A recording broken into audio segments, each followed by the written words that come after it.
Right guys, hope you're well. That was my CDJ 3000 mini mix. That's my first mini mix and first time playing on the CDJ 3000s, which I feel very lucky about because I've been lent these by Data Transmission and Pioneer to do a quick bit of content. I'm going to do a quick walk around some of my favourite aspects of the new kit. The very first thing which I notice, and it sounds like an odd thing to notice, is how light this unit is, right? I think it's because there's not a disc player in it, so it's a USB only or other digital player, and there's no CD drive, and partly that and partly the materials which have been used to create it, I think makes it lighter. So if you pick it up next to the CDJ 2000 Nexus 2, weighs a ton.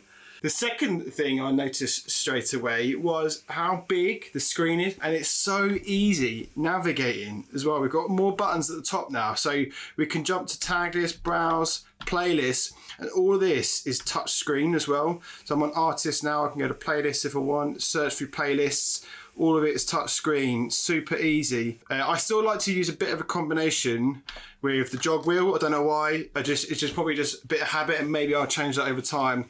But I still like the jog wheel, but in terms of navigating, it really is so quick and easy to do. Got a search function up here as well, so you can quickly search for tracks, easy. Part of the techniques I use on the mini mix, there's two really important ones here for me, and the first is the 8 cue buttons, the 8 hot cue buttons.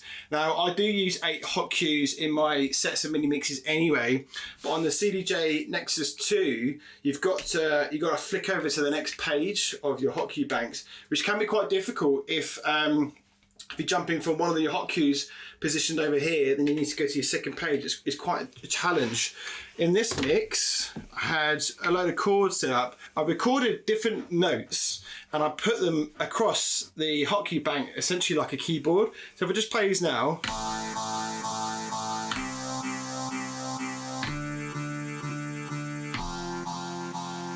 so those are the bass notes of my chords. I've also got the top end of these chords as well.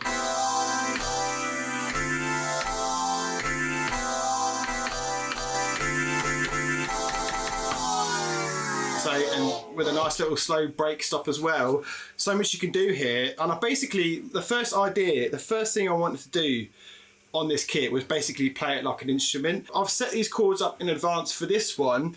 In other mixes, I might actually jump into a track, maybe there's a piano track and maybe there's a piano solo in the middle where there's no drums. And what I might do is on Rekordbox, go into that piano solo and start picking apart the individual notes from that solo and assigning them different notes on my hot cue bank and playing them like an instrument. But this one, I wanted to have a bit more freedom, and I also wanted to know which notes I was hitting, so I recorded the notes in advance on Logic and then I played them in.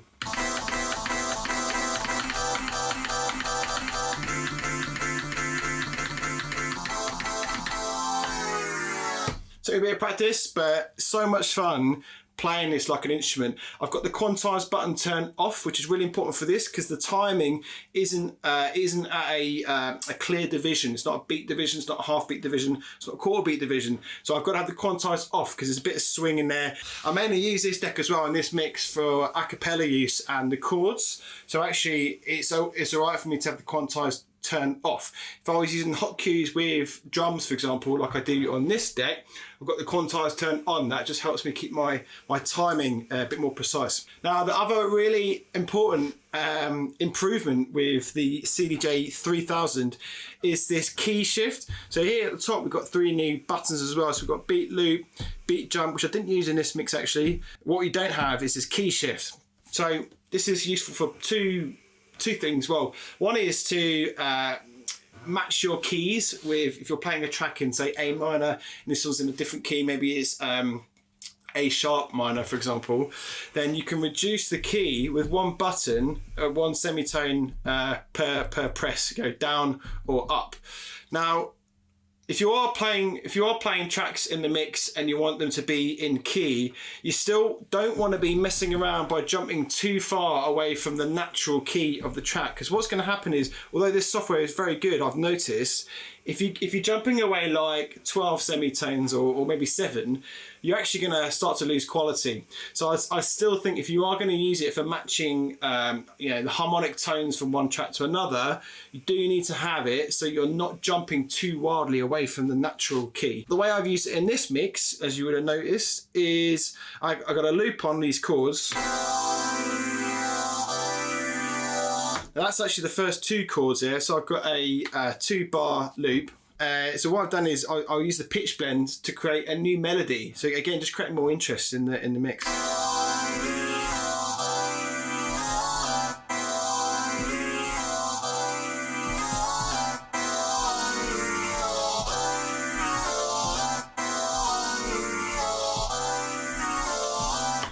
I just love that pitch bend sort of effect. And what you can do is, as you go away from the pitch, we've got a reset button in the middle of the screen. So it's so easy to get back to where you should be.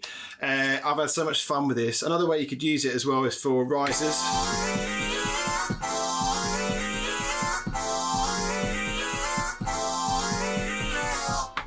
Yeah, that was new. That sounded quite cool.